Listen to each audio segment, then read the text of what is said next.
So our final speaker is Jack Perkowski. I met Jack about 10 or 11 years ago when I first took our executive MBA students to China.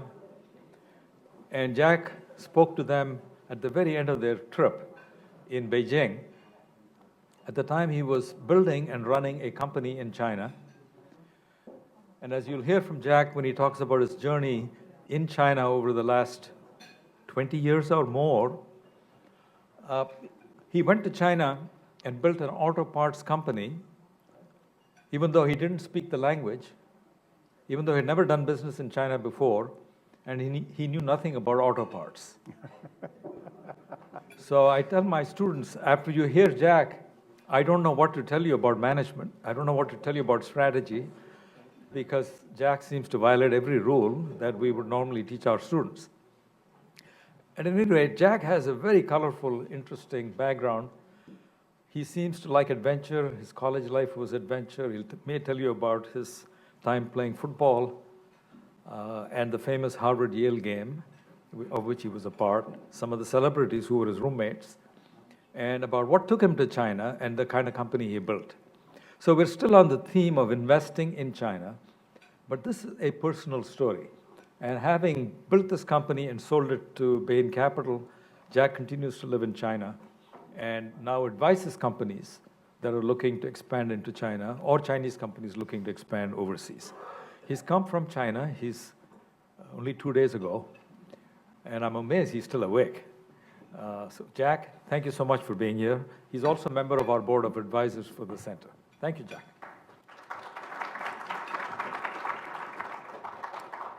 Thank you very much, Ravi, and good afternoon to everyone. I'm glad you talked about football, because I want to remind everyone that this November is the 50th anniversary of the famous 29-29 tie between Harvard and Yale. For those of you who don't follow Ivy League football, basically for the last more than 100 years, Yale and Harvard have always played each other in the last game of the season. And in 1968, Yale had its best team ever, was ranked 16th in the country, and we were expected to win all of our games. Harvard was having a rebuilding year, and they weren't supposed to do so well, but they ended up winning all of their games. And basically, it was the first time since 1906 that the two teams went into the final game of the season undefeated. Needless to say, the build-up to the game was enormous, and the crowd at Harvard Stadium, Harvard Stadium was filled to capacity with alumni and fans. As expected, we jumped out to a 22-0 lead. Then we were up 29-7, and then a whole bizarre series of events happened in the last couple minutes of the game. Harvard scored their last touchdown just as the gun went off on the fourth quarter. And then they made the two-point conversion with no time left on the clock. Harvard was ecstatic. They considered that they had won. In fact, the headline in the Harvard Crimson the next day was Harvard beats Yale 29-29. I was very fortunate to have played on that team and to have played in that game. And frankly, if we had won like we were expected to, nobody would remember the game. But now everybody remembers it. And there was a Yale coach in the 1920s that very famously told his team in the locker room before the Harvard game, he said, "Gentlemen, today you will play Harvard. Never in your life will you do anything so important." When I first heard that, I thought that was a little bit over the top. But as we're now getting close to the 50th anniversary, I'm actually thinking that probably the most important thing that I've done in my years on Earth is at the bottom line, playing in the game. But after I graduated from Yale, I came back to Cambridge, this time as a first-year student at the Harvard Business School. And I spent 2 years, and the 2 years was fantastic. I mean, it prepared me very well for a career on Wall Street, which I did when I graduated from Harvard in 1973. And I went to work for PaineWebber in the investment banking business, and over the next 20 years did just about everything you can do in investment banking. My last job at PaineWebber was running the investment banking department, the whole department. So in 1990, at approximately 40 years of age, most people will consider I had a very successful first career.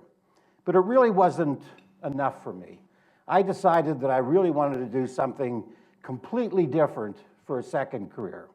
And I got it in my head that what I wanted to do was to identify a trend and then do something to get out ahead of that trend.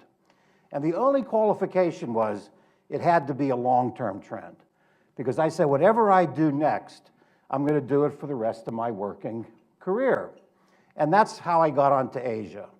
Because during the course of my research, I stumbled upon a very fundamental demographic, which is that roughly half of the world's population lives in Asia, and the average age is in the low 20s.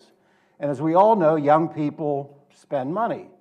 And so I thought that as those young populations in Asia started spending money, getting married, having kids, buying houses, furnishing them, buying automobiles, that they would be the driving force between, for many countries in Asia, and that the development of Asia, therefore, could be one of the important stories of the 21st century. So in order to check out this theory, I made my first trip to Southeast Asia in the fall of 1990 and spent about 6 weeks, mostly in Hong Kong, and frankly was very encouraged by what I saw. People seemed to be very optimistic about the future. They had a spring in their step. And so I then went in 1991 on a whole series of trips back to Asia. And then at the end of 1991, I picked up and moved to Hong Kong. And once I was in the middle of Asia, I quickly figured out that within Asia, China was the real driver. And so I made my first trip to China in August of 1992. And I started traveling around the country looking for what my role might be in this. And as Ravi mentioned, I got interested in the auto industry. Now, at the time, China was only making about 500,000 vehicles, mostly trucks. Compared to the United States, it was about a $17 million market. So China was very tiny. But if you were paying attention, it wasn't too hard to predict that China would one day have a large auto industry. See, China, almost to the square kilometer, is the same size as the United States. And if you believed, as I did, that China wasn't a flash in the pan, that it was something that had legs to it, was going to continue to develop, if you put those two together, it just had to follow that China would one day have a large auto industry. Because how in the world do you move a growing number of people and goods around a big country like China without highways, trucks, buses, and passenger cars, and a lot of them? Now, I couldn't have predicted that last year China would make 29 million vehicles and be the largest vehicle manufacturer in the world, but I knew it would be a lot. Now, the Chinese government was also very interested in the auto industry because in any mature economy, autos can be a very significant part of GDP, provides jobs, provides technology, and so forth. But China had a problem because they knew that they really couldn't build good vehicles in China unless you had a good supply base. And frankly, the traditional suppliers in the auto industry were very slow in coming to the country. So in 1993, China passed an industrial policy, which first of all named autos as one of their 7 pillar industries. And within autos, it said that foreign investors in automotive components could have majority ownership. Now, today, there are a lot of businesses in China you can own 100% of as a foreigner. You can own majority. But in 1993, the only industry where that was possible was in automotive components.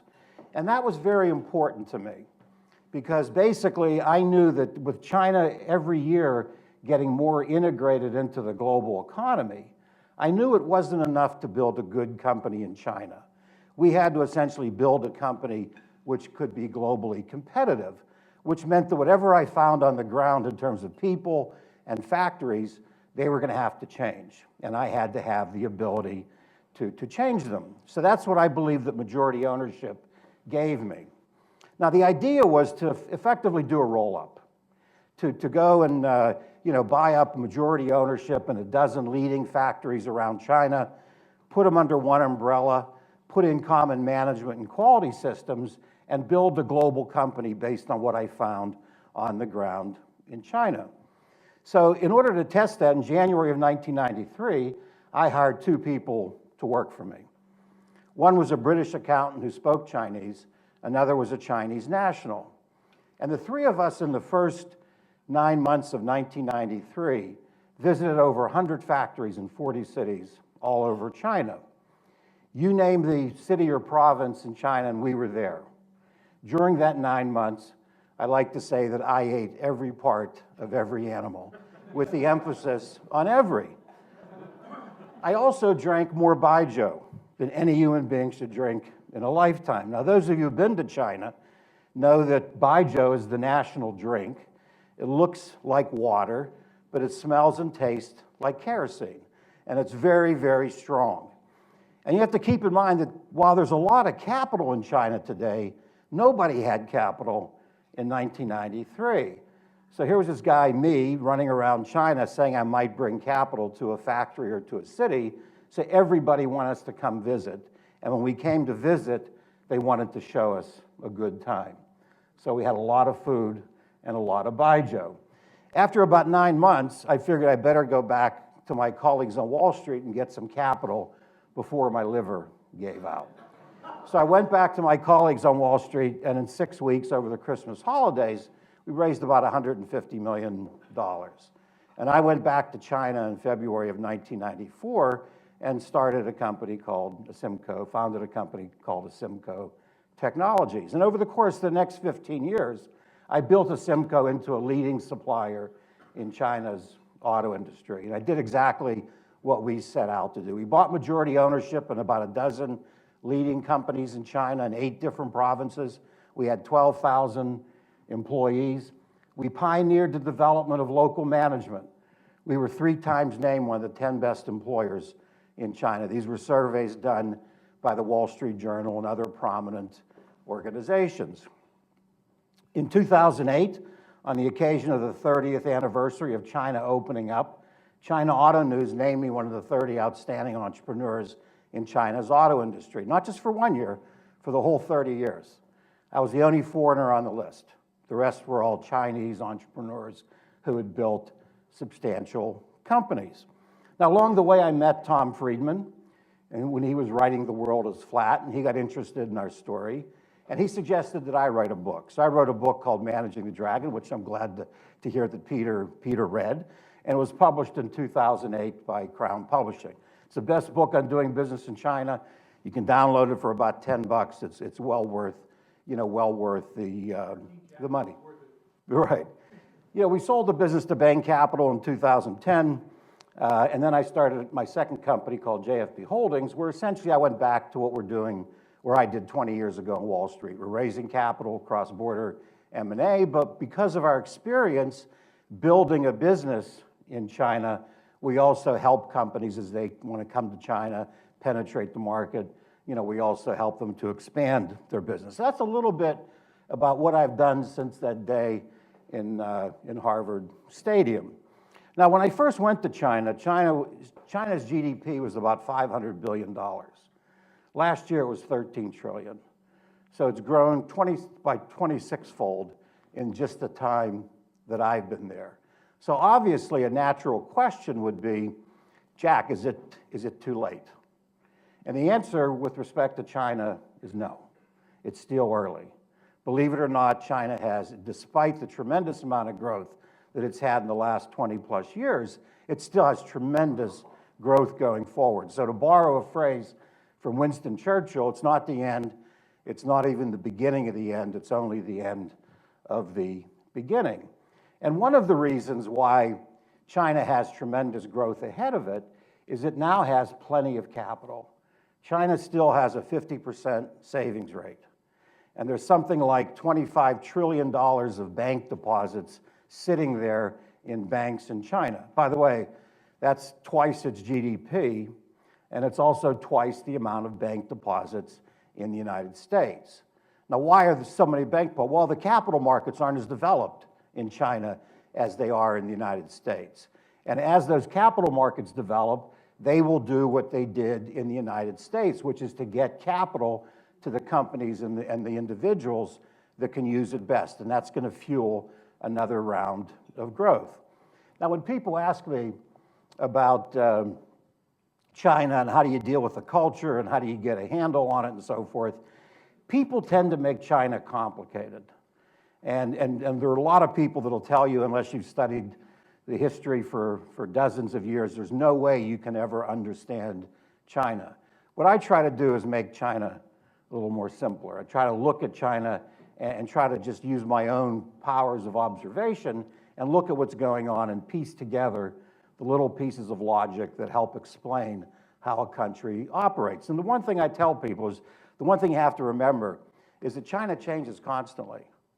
So what happened in China 10 years ago is important, but that's not nearly as what happened last year. And that's not nearly as important as what's happening right today before your very eyes. So when we have classes come over, I tell them that if they spend their week, keep their eyes and ears open, that when they leave China, they will have the best and the latest information on China. So try to make things simple, don't get things too complicated, and so forth. The other question that comes up is, after being there for 25 years, what's the most important thing I've learned? Absolutely no question, by far. The most important thing is, if you want to be successful in China, you have to identify, build, develop, and most importantly, empower a strong local management team. Now, there are a lot of reasons why you want good local managers in China. Obviously, to deal with the cultural issues, the language, all those sorts of things. But believe it or not, they aren't the most important. The most important reason to have good local managers is because the Chinese have a fundamentally different and lower cost perspective than, I would argue, everybody in this room. And let me tell you a story to illustrate a bit what I mean by that. If you go back to when I did my long march through China in 1993, and if you looked at some of the hotels we stayed in, they were god-awful. If you put a 1-star next to them, you'd be exaggerating. So we did a piston ring joint venture in a small town of about 600,000 people in China. It was about, that's a small city in China. But we did a joint venture in a small town in the piston ring business. And I was very happy when, a couple years after we did the joint venture, somebody came in and built a nice 20-story hotel. It wasn't the Ritz, but it had clean sheets, clean towels, and hot water most of the time. So we now had a nice hotel to stay in when we went to visit the factory. So a couple years after that, and I'd been in China about 5 years, and I took an American friend of mine to see our piston ring business, and we stayed in that hotel. And the next morning, when we're checking out, I'm coming down the elevator, and I see my friend at the front desk holding up his bill, 240 renminbi. And as I walked up to him, he did what every American does when they come to China, and what I still do after 25 years. He divided by 8. Now, why 8? Well, 8 was the exchange rate between the yuan and the dollar at the time. Today it's 6.3, 6.4, but then it was 8. So he divides by 8, and as I come up to him, he says, "Jack," he said, "now I understand why the overhead costs in China are so low. $30 for this hotel room. What a bargain." Now, I didn't say anything to him, but by that time, we had completely localized our management. Every one of my factories was run by a mainland Chinese. And I thought to myself, if any one of my managers went to that city, they wouldn't stay in that hotel. They'd think it was too expensive. They'd look for one where the room was 150 renminbi. And if 2 of them were traveling together, they'd double up to split the cost. So here my American friend looks at 240, divides by 8, and what he really sees is 30, and he considers that cheap. My Chinese managers look at the same 240, see something that's very different, which they consider too expensive. Very, very fundamentally different way of looking at the same physical object. So from that day on, I always carry with me 2 bills. One is 100 U.S. with Benjamin Franklin, and one is 100 renminbi with Chairman Mao. And what I tell people is these two bills are looked at and treated exactly the same way in their respective countries. You can't get a bill larger than 100 here. You can't get a bill larger than 100 in China. If I go to the Wegmans supermarket near my farm in New Jersey and try to pay with this, they'll put it under light to see if it's counterfeit. If I go to the shopping center across from my apartment in Beijing and try to pay with this, they'll feel it, look at the serial number to see if it's counterfeit. And if you look closely, Chairman Mao even looks a little bit like Benjamin Franklin. So the point I make is that when an American comes to China and they see 100 renminbi, what they really see now today is something like $15. But when a Chinese sees that 100 renminbi, I don't care how wealthy they are, by the way, when they see that 100 RMB, they see something more like this. Now, you might be sitting there saying, geez, Jack, that's really interesting. I never thought of that. But what difference does that make? Well, I'm glad you asked that question. Let's take two companies. One's a US company, one's a Chinese company. They both make the same product. They're going to build a new plant in the same city in China to make that product. The American company gets their facility planner, Joe Smith, to oversee construction. The Chinese company gets their Mr. Joe, and his name is spelled Z-H-O-U, and he's going to oversee construction. Very first input, 100 renminbi.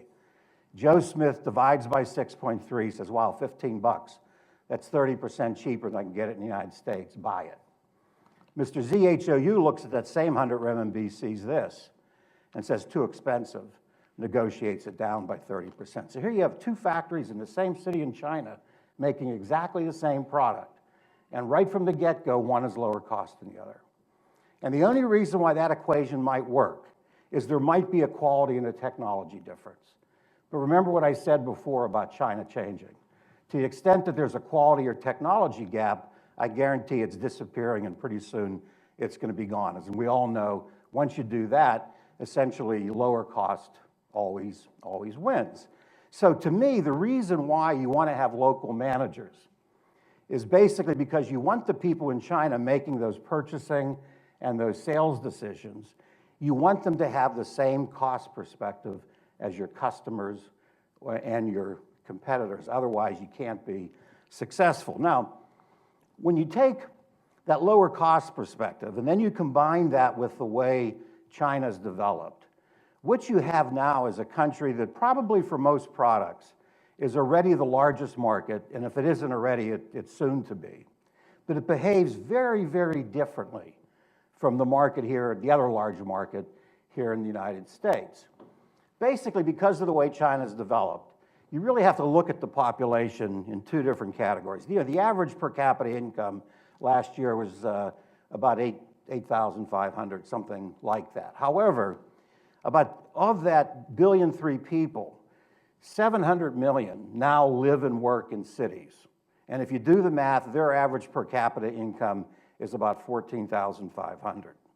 However, there are 600 million other people, 300 million in the agricultural sector and 300 million migrant workers, 600 million in total, where their per capita income is about 4,500. So basically, that very big income difference creates, for any product in China, two markets. One is a foreign local market that's characterized by high price and high technology, and that market looks very much like the market you have here in Boston, Massachusetts, United States. And that's where all the US companies and all the foreign companies go to compete, because the price levels there are kind of similar to what they find in the US. However, there's in many cases, a much larger market, purely local market, that's characterized by low price and low technology. Now, the reason that's important is really, twofold. First of all, that large local market puts downward pressure on prices, because obviously the people with the $4,500 per capita income can't afford to pay what people in the upper market can pay. So they need things that are cheaper. Secondly, that local market becomes a breeding ground for future competition. So basically, in China, because of that local market, companies that would otherwise go out of business live to fight another day. So that's why when you go to China with your product, and you might have a half a dozen competitors around the world, but you then go to China and you find there are 500, 700, 1,000 companies making the same type of product you're making, or at least one with the same functionality. So in terms of the competitive factor, it makes China even that much more of a competitive. Well, given all that, what are some of the future opportunities? Well, the nice thing about China is the only country in the world that I know of that does a 5-year plan and then pretty much sticks to it. Basically, every 5 years, and we're now in the 13th 5-year plan, which goes from 2016 to 2020. In the 5-year plan, China not only lays out the macro goals that it has for the economy, but it then goes by industry, and it lays out a plan for each industry. And in that plan, it talks about what its goals are, both macro as well as industrial, but it also then identifies what sectors it's going to focus on, how much money it's going to invest, where it's going to invest, and so forth. So in this 5-year plan, basically China is emphasizing increasing per capita incomes further. Another goal is accelerated urbanization. And a third goal is promoting innovation. And some of the industries focusing on advanced manufacturing, new energy vehicles, and so forth. So you can see that if you take the key elements of that 5-year plan, couple that with the fact that China is still growing at about 7% per year, coupled with the fact that about 240 million people are essentially slated to move into the cities in the coming years, you can pretty much predict what industries are going to be attractive, consumer-related. Anything consumer-related, because of rising per capita incomes, more people in the cities and so forth, is going to be a big, big business in China. When people make more money, they want to live longer. Also, as a byproduct of the rapid industrialization, you have tremendous pollution. So that's given rise to increases in the incidence of heart disease, cancer, and so forth. Again, you put those two things together, healthcare is going to be a $1 trillion industry by 2020 in China alone. And that's everything from pharma to equipment to hospitals to elderly care and so forth. New energy vehicles, EVs, as the speaker before mentioned, China can't afford to do it the way the United States did because it has so many densely populated cities. So China's promoting new energy vehicles. When you combine that with the 772 million internet users in China, basically what you have are the ingredients for a dramatic transformation of the global auto industry. And I think over the next 10, 20 years, you're going to see the whole global auto industry completely turned on its head. And many of the new leaders are going to be companies out of China. Advanced manufacturing, a key part of the 13th 5-year plan, is embracing Industry 4.0. The concept that originated in Germany and basically takes the progression from steam and water engines to assembly lines to computerization and automation to now the smart factory, the Internet of Things. That's why you see Chinese companies basically buying robotic companies around the world. Finally, the financial sector.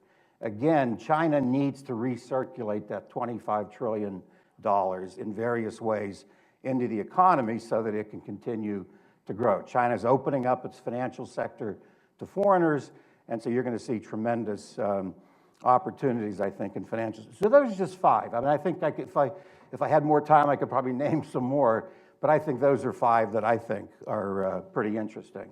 Now, I did, because I thought some of you might be interested, I did put a couple of slides on plastic cards. I've got a stack of them here. If you're interested, you can come up and get them. But meanwhile, I'd be happy to answer any questions.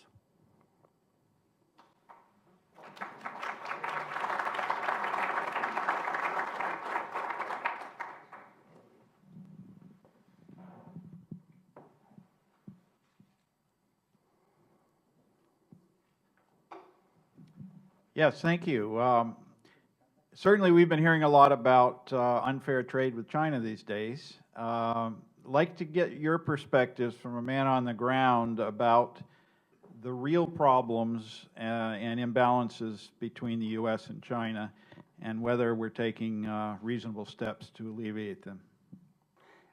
I think, First of all, let me say a couple things. I know there's been a lot of talk about market access and so forth, but if you really compare what happened in China, what's happening in China and what's happened in China, compare with Japan, for example, I mean, it's night and day.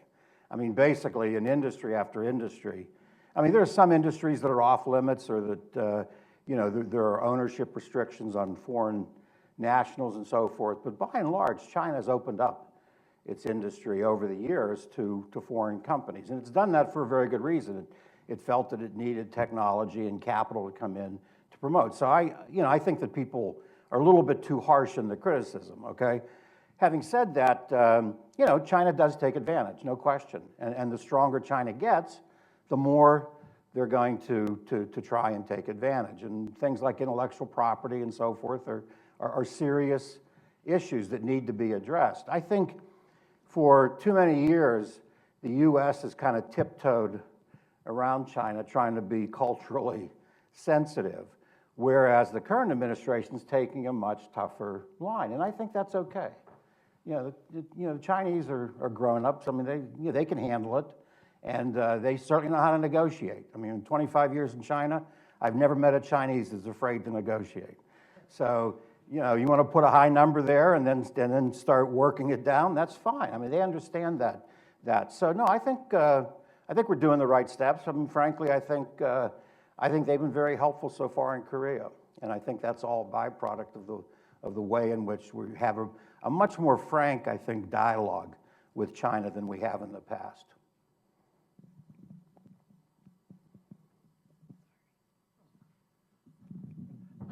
Thank you.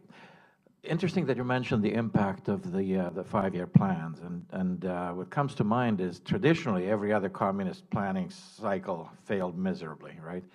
So my question would be, what do you think makes a difference in China? Is it the mix of sort of the communist leadership with a capitalist economy, or why does it seem to be much more successful than just about every other one that's actually Because failed? they follow it. I mean, basically, no, I think, and you know, basically, and I don't want to come across as some kind of apologist for China. I mean, I just happen to have lived there for 25 years, and you can't be in a country for that long unless, you know, you're positive about it in general. Now, it doesn't mean I agree with everything that China does, but I think they do some things pretty well. I think, number one, my experience is very pragmatic. And, you know, they've had one objective, one single objective was basically to basically bring the economy up and get more jobs and create, you know, full employment, develop their country and so forth. So why does it work there? Because they're serious about developing their economy, and they kind of think about it, and they think about how they can best do it, and then they put it down in a five-year plan, and they generally, I mean, they don't necessarily dot every I and cross every T, but in general, they follow it, okay? And so I think they're just dead serious about developing their economy, and that's been their number one priority. They haven't deviated from that at all. And now what they're trying to do is kind of rationalize the economy, make it, you know, they want to get rid of high polluting, low value added industries, get into, you know, more sophisticated industries. You know, they want to increase per capita incomes. They're very worried about those 600 million people out there that have kind of lagged behind. But that's just the way, and you know, the reason I got a lot of confidence in the auto industry was when I first went to China and I started thinking about this, you know, I read in a paper where they were announcing plans to build highways across China and north-south. And as I traveled around the country, by God, they were building them. I mean, you could actually see them building them. So it wasn't just some announcement, you know, by somebody in Beijing. They were actually doing it. So, you know, they're just dead serious about building the economy. So I have a quick question. You mentioned the financial service can be another emerging industry in China, but right now we see the bad debt issue in the financial sectors in China, and also a lot of companies stay home. So you can imagine the efficiency of this kind of business cannot be good. So don't you worry about the stability in financial sector in China? I'm not worried about the stability of the financial system. I mean, there's a lot of liquidity in the system, okay? And, while people talk about the high leverage that the cities, or some of the cities have, they've taken on, people have to realize that a balance sheet has liabilities, it also has assets. So those same cities that have loans also have shares of big companies that they own that are worth a fair amount of money. And now China is trying to bring in foreign investment, and they're selling off. They're starting to sell off some of those shares. So I think I'm not worried about the stability of China. A guy wrote a book called The Coming Collapse of China. And basically he posited that the bad loans were so bad they were going to bankrupt the banking system, and they were going to bring down the country and going to bring down the Communist Party. That book was written in 1999. Okay. Now in the meantime, the rest of the whole global banking industry went bankrupt. China's banks are still there. Okay. So I'm not worried about the stability. And with all these things, even healthcare would be there. I mean, yes, those industries are dominated by big state-owned enterprises, but you know what the direction is, okay? And so with China, you can't look at it today. You have to look at where it's going to go, because it's going to change. And I can tell you that both in financial services and in healthcare, you're going to see opening up, because those are the next logical steps for China to take. If you think about, if you're sitting there trying to think about, okay, how do we do the next leg? Freeing up those 5 trillion of deposits and getting those into more productive kind of financing is the next logical step.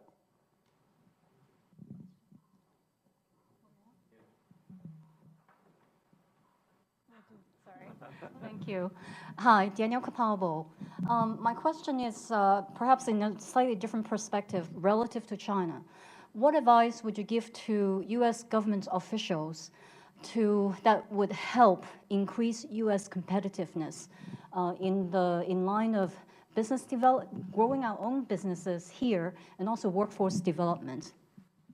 Well, the two, I mean, first of all, I think the United States does a pretty good job of that.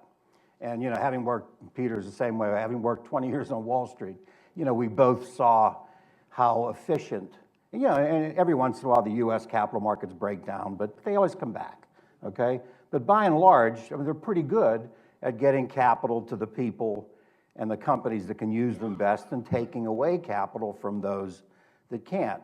So I'd say the U.S. needs to keep doing that. I think anything to keep the markets free and let capitalism work, I think is good. And the next thing, I think that every company should, really has to be in China.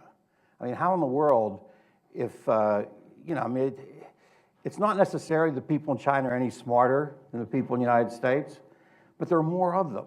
There are 1.3 billion versus 300 million.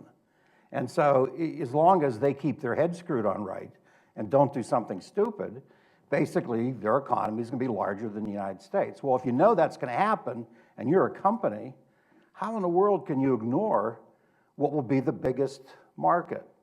And so that's why I like to talk to the EMBAs that come over from Northeastern and other schools, because I just think that message has to get out. That's the way you stay competitive. Because not only does it give, somebody said here that you get economies of scale in China, right?